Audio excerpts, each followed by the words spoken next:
Our game of the week is South Carolina State versus FAMU, and we're breaking it down with 3 matchups, 2 storylines, and 1 key to victory. Oh yeah, it's Locked on HBCU.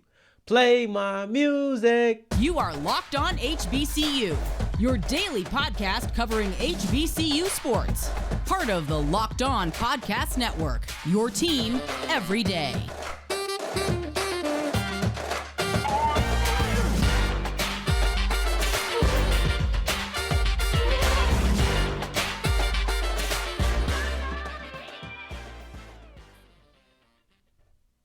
What's going on, family? Welcome back to another episode of the Locked on HBCU podcast, your number 1 daily one-stop shop for everything HBCU athletics, Monday through Friday, part of the Locked On Podcast Network, your team every day. And I, of course, am Darian Gray, aka the Mouth of the South, Texas Southern alum and former TSU Herald Sports editor. Thank you for going on this journey with me, making Locked on HBCU your first listen of the day every day. And remember, just because the mic cuts off does not mean that the journey's over. It just means it's time to follow me on Twitter at South Exclusives. You see it on the bottom of your screen if you're looking at it on YouTube, if you're on audio, wherever you get your podcast at, because we're wherever you get your podcast at. Make sure you add an S on the end. It's South Exclusives. And today's episode is brought to you by Underdog. Sign up on UnderdogFantasy.com with the promo code LOCKED on, that's one word, and get your first deposit matched up to $100.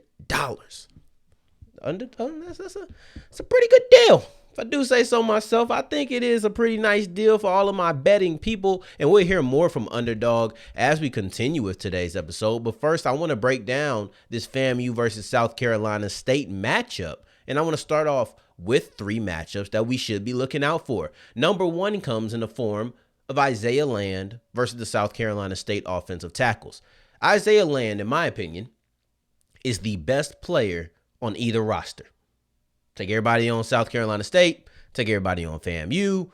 I believe that he is the best player on that roster, right?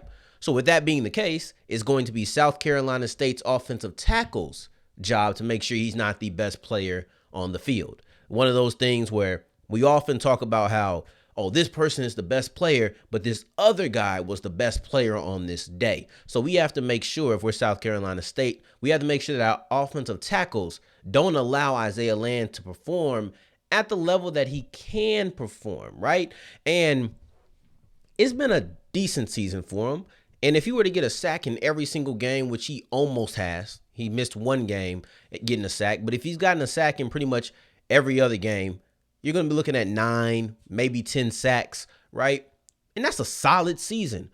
But when you look at the standard that he set last year, it's not. And I think that's one of the reasons that it feels as if he's getting a real slow start to the season. But I don't think that's reason to be concerned at all, because he's had a sack in all but 1 game. Mind you, he missed the first game. But he's had a sack in all but 1 game, a tackle for loss in all but 1 game. And the only game he didn't register either of those stats was the Albany State game. And in that game, he had 4 quarterback hits, which was his greatest amount all season long. But what's going on? Why does things feel a little bit off with Isaiah Land? And it's simply because he's gotten off to a slow start, but that's not strange. He got off to a slow start last year. Last year, he wasn't racking up a bunch of multi-sack games until about week 4. He's played 4 games now. Now he's going into week 5. Ironically, week 5 last year for Isaiah Land and the FAMU Rattlers, but this year is just week 5 for him, right? That week 5 game was against South Carolina State. So when you look back at what Isaiah Land was able to do against South Carolina State last year, in my opinion, it's his best game of the season. You have 5 sacks in that game. You have 4.5 tackles for a loss. You have nearly 10 disruptive stats on the day. To me, that was his best game. And the thing about Land is he can penetrate and get to the quarterback. He can penetrate and stop the run. And even when he's not getting into the backfield, you have to be wary because he will get his hands up and bat down a couple of passes. To me, he just put together his best game thus far in the season against Mississippi Valley. And the reason I say that's his best game is because he had a forced fumble and a fumble recovery to also go along with his disruptive stats. So with that being the case, I'm sitting there like, maybe he's heating up. Maybe we're about to see this Isaiah land. It's game 5 again. Y'all already know, Big 5. Big 5 alumni, there's nothing greater than the 5, and we'll see in his 5th game of the season if he erupts like he did last year. That'll be something that we should definitely be looking out for, and he'll line up on both sides. So that's why there's no specification about which offensive tackle is going to be on both of them. So we'll watch that. BJ Bohler versus Shaq Davis is a matchup that I'm really interested to watch. Shaq Davis's year has been statistically solid. It's also been pretty quiet, and it's kind of weird. See, when talking about South Carolina State, I always find struggle in speaking about them because they played 2 FBS opponents and they played 2 FCS opponents. And I'm not really counting too much against the FBS opponents. I've said it before. Y'all know where I stand on it. I'm not counting too much against that. But when I look at the 2 opponents that they played on the same level as them, North Carolina A&T and Bethune-Cookman, it's kind of odd. And even in totality, when you look at Shaq Davis's season, I've watched all the South Carolina State games except for the last one against South Carolina. Well, against UCF, everybody was quiet, but he did get a touchdown in that game. Against Bethune-Cookman, he only had 1 catch, but it was an 87-yard touchdown pass. And then against North Carolina A&T, I thought he had a pretty good game. It was quiet because I don't feel like the impact was there because the offense didn't officially move the ball, but he was going against Kayron Prunty, who just got Big South Player of the Week because he had 2 interceptions against Bryant, and he won that matchup. He had 127 yards, and even though it didn't feel like the offense was moving greatly against the Aggies, I did feel as if Davis won that matchup, even though the impact might not have been felt in the way that you would have expected with a matchup like that. But he did win that matchup, so that's a good game, and I wasn't able to really catch the South Carolina State game or the South Carolina game, and he didn't score in that last one, but he did put up a decent amount against an FBS opponent, so we got to see what's going to happen here.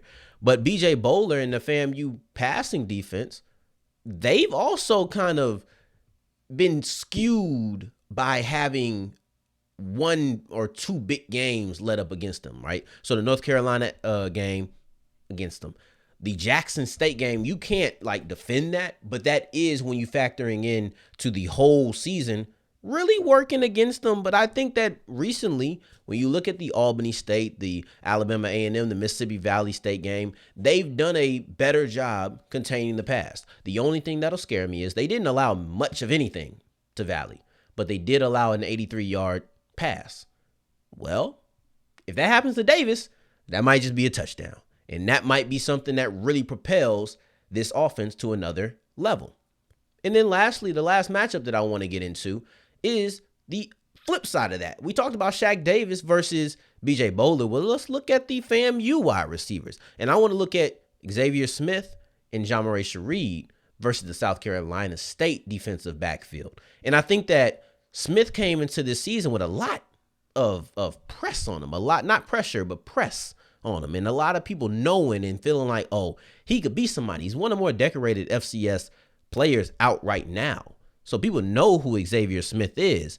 And he hasn't failed to live up to that expectation, in my opinion.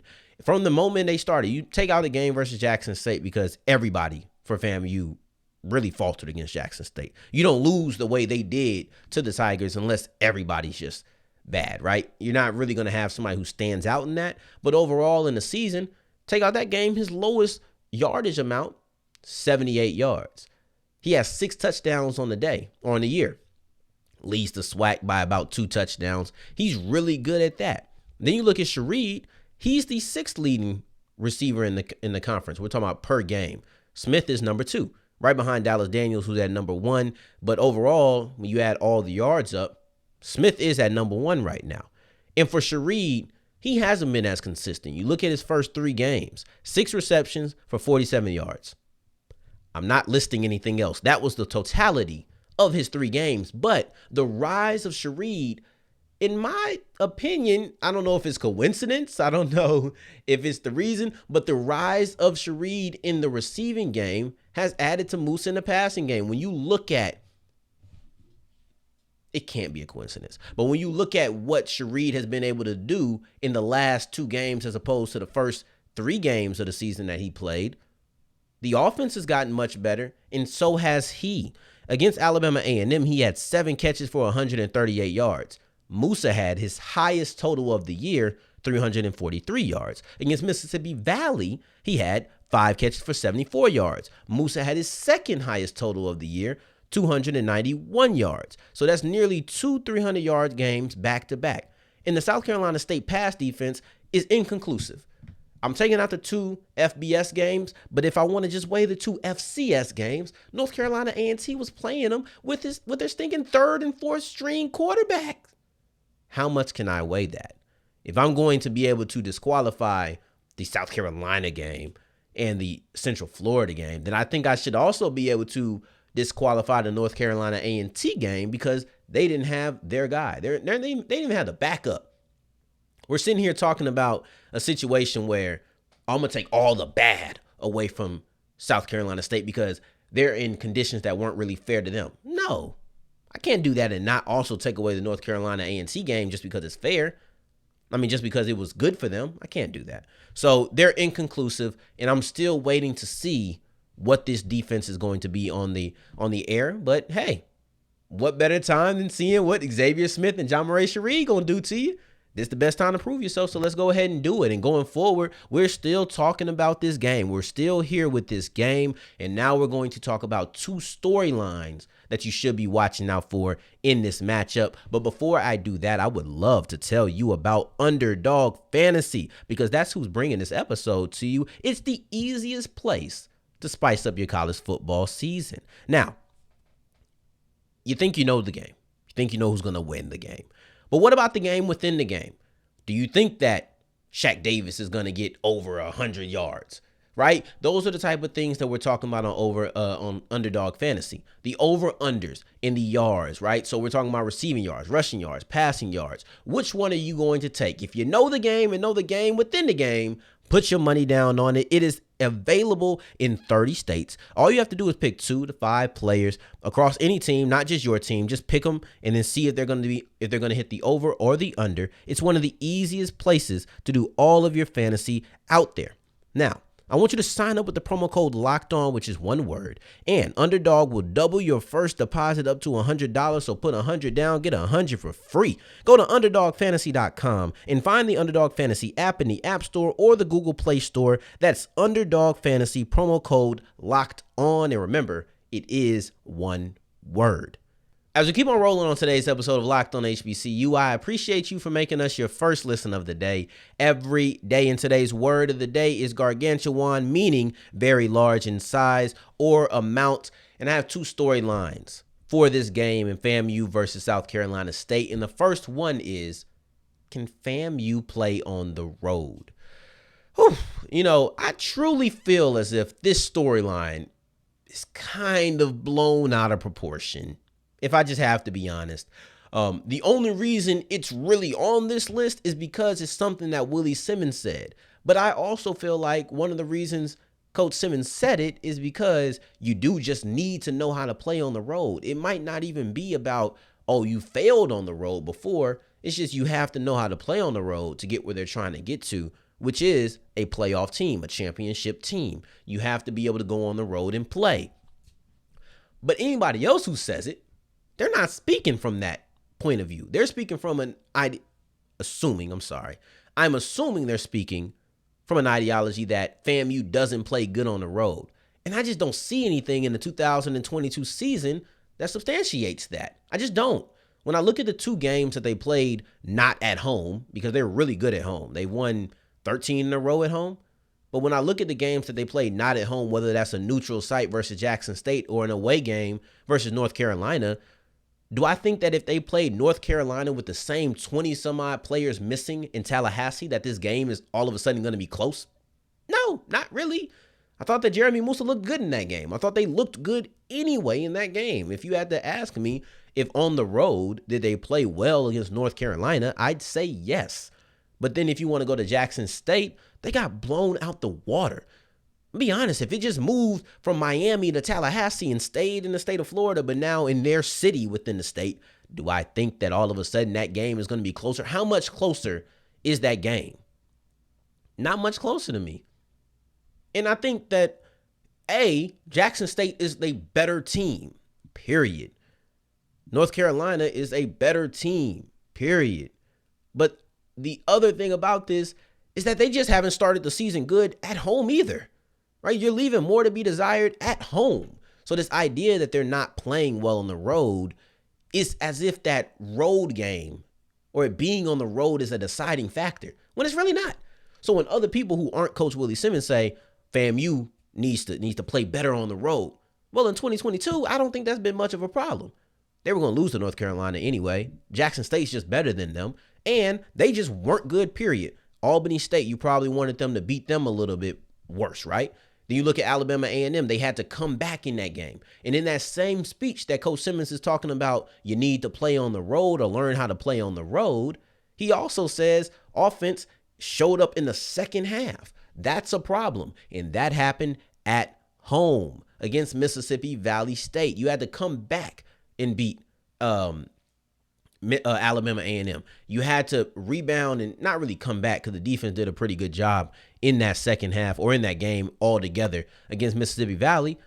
But still, you had to have a better second half performance. And these are home performances. So if you're talking about outcomes and if you're talking about performances, neither one do I feel like was affected majorly by being on the road for FAMU this year. Now, I will say this. If you want to go back a year ago and say, oh, they weren't playing good on the road and this is just a lingering issue, I could get that. If you don't want to go year by year, you want to kind of string some things together. They did struggle a bit on neutral site in basically just non-home games. One was a loss to USF, so Southern Florida. One was a loss to Jackson State, but that wasn't really a struggle. It was a close game. It was a defensive game. And then you look at there was 2 one-score wins over Alabama A&M and then Mississippi Valley, ironically, right? That's the beginning. But then when you start putting it together, they beat Grambling good. They beat Southern good. They beat Bethune-Cookman good. Like, they got it together at the end of the year. So this idea that they just can't play on the road, I'm against. I do think that they need to be a little bit better to start the game, but we'll talk about that as well. The other storyline that we have is that South Carolina State is here to get their lick back.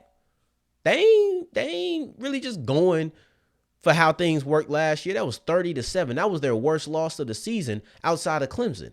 When we're looking at FCS opponents, that was their worst loss. That 23-point margin at the end of the game, it tied, it tied their highest margin of victory, but they never lost to anybody else like that. They lost 4 games in that year. Clemson, or they lost 4 other games that year. Clemson, New Mexico State was also on the list. New Mexico State didn't even beat South Carolina State as bad as FAMU did. They want that lick back. And if you think that Coach Pugh ain't thinking about it, let me read you this quote right here. We have a tradition of having some knockout dragouts, right? That's Coach Pugh talking about South Carolina State versus FAMU. They beat us pretty good last year, but previous to that, we've always had good, solid back and forth games. It's always entertaining. So it's on their mind. But let's not forget, that's not what usually happens when these two teams face off. And I think that's something that we should look a little bit into. But also, Coach Pugh's comments tell me, oh, we've been thinking about this. I'm sure they want that lick back. You don't think B.J. Davis remember that? You don't think Shaq Davis remember that? You don't think Corey Fields remembers that? There's players on this team. It was just a year ago.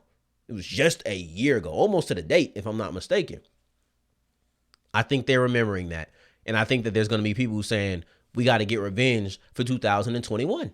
And I wouldn't be mad. That's what you do. That's bulletin board material. Can't go out like that, right? I could relate that to something that happened with a couple of my teams, but I ain't going to even go there. I'm not even going to go there. But I think that these two teams have played a bunch of times. I would be kind of shocked if it's another blowout on either side, to be honest. But I do know that South Carolina State is probably wanting to get their lick back. They probably wanted to get their lick back in the Celebration Bowl, to be honest. They probably wanted FAMU to be in the Celebration Bowl. Like, nah, man, I got to see this team again. But it is what it is. They ended up winning, so I know they're not upset about it. But I do know that they wanted to get a little bit of revenge on the Rattlers, and now they have their chance. And going forward, we're going to talk about the one key to victory for each team. It's different. We're not the same this time. They each have their own individual key to victory, and let me tell you about it as we continue with Locked On HBCU. As we're wrapping up today's episode of Locked On HBCU, I want to talk about the one key to victory for each team, and I'm going to start off with the Rattlers. The key to victory for FAMU is they have to start fast. They have to start fast. If you look over the last couple of weeks in their games against Alabama A&M and their game against Mississippi Valley State, I think that Jeremy Moussa has put together two of his better games of the season. You look at his stats. I talked about him when illustrating the connection between Jah'Merae Sheread's eruption and then also the efficiency of Jeremy Moussa, but let's look at it one more time. You're looking at the game against Alabama A&M, you go over 300 yards. The game against Mississippi Valley, you're just under 300 yards, right? So those are your two highest yardage outputs of the season in the last two games. That's a thumbs up.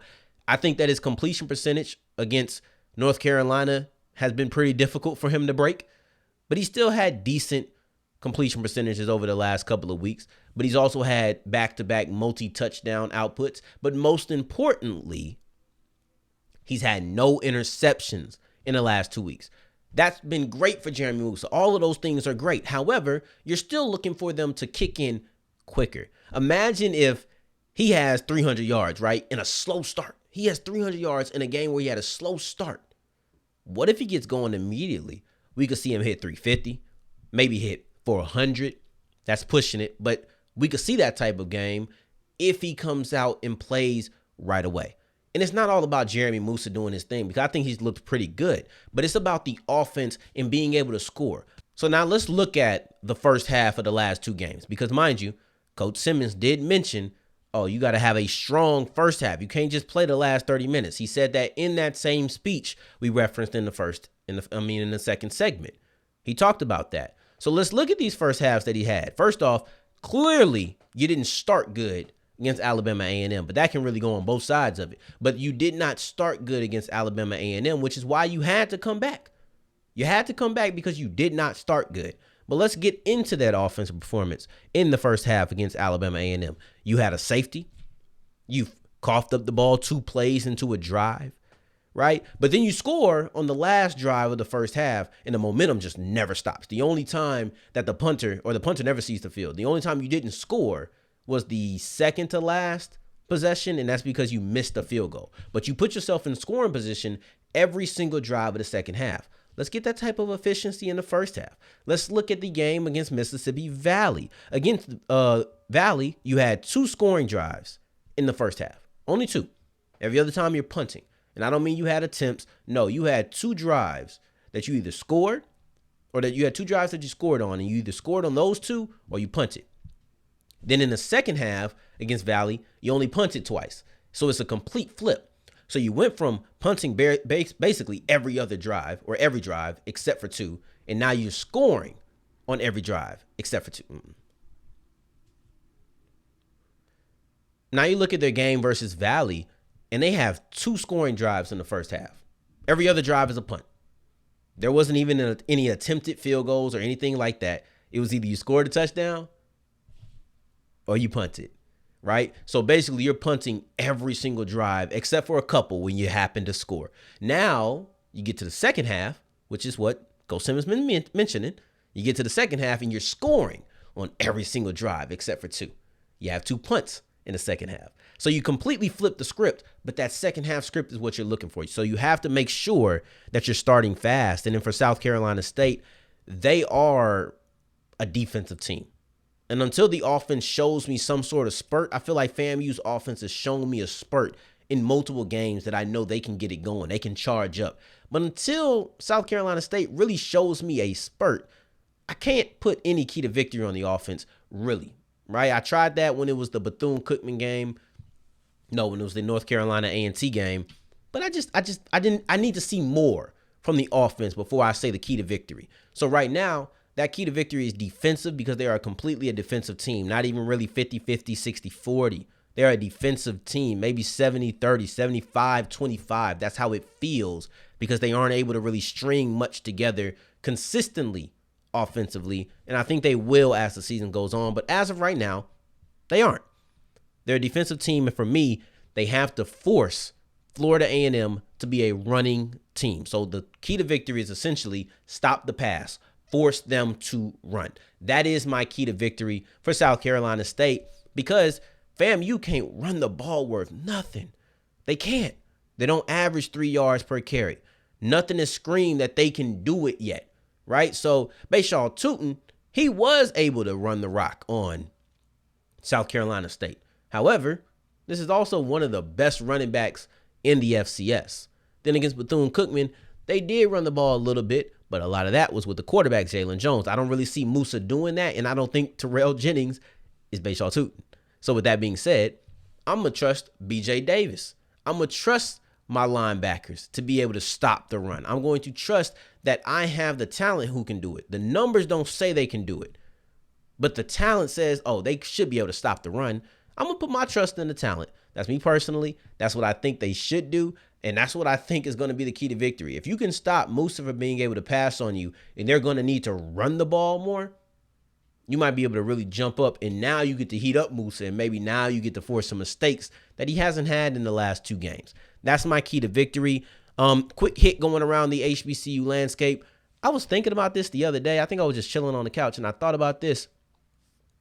North Carolina Central's loss to Campbell was a gargantuan loss, right? That's a game where Campbell won. North Carolina Central was obviously affected by losing. I mentioned how South Carolina State and Jackson State, the conversations around whether South Carolina State can win this conference, and then also Jackson State having another opponent that people feel is formidable, right? Those things change. But then also Alcorn bumped up to the number 2 rankings. I didn't even put that together in real time, and that was all in one episode that we talked about it. But it just kind of hit me. I was like, wow, that's some real ripple effects. That was crazy to me.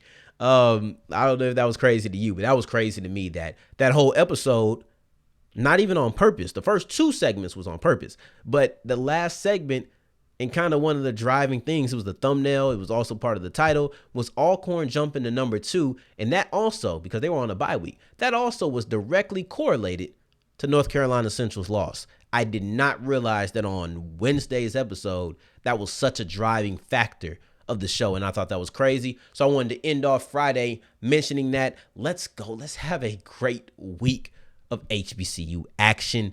Now, I appreciate you for making us your first listen of the day. Every day we'll be back to recap this game on Monday, so you're not going to want to miss it. The same way, you better not be missing our conference shows on the network. Go show friend of the show, Candace Cooper, some love on Locked on ACC, Chris Gordy on Locked on SEC, and the whole gang. In the meantime, in between time, if you're looking for me, you can find me on Twitter at South Exclusives. Y'all see it.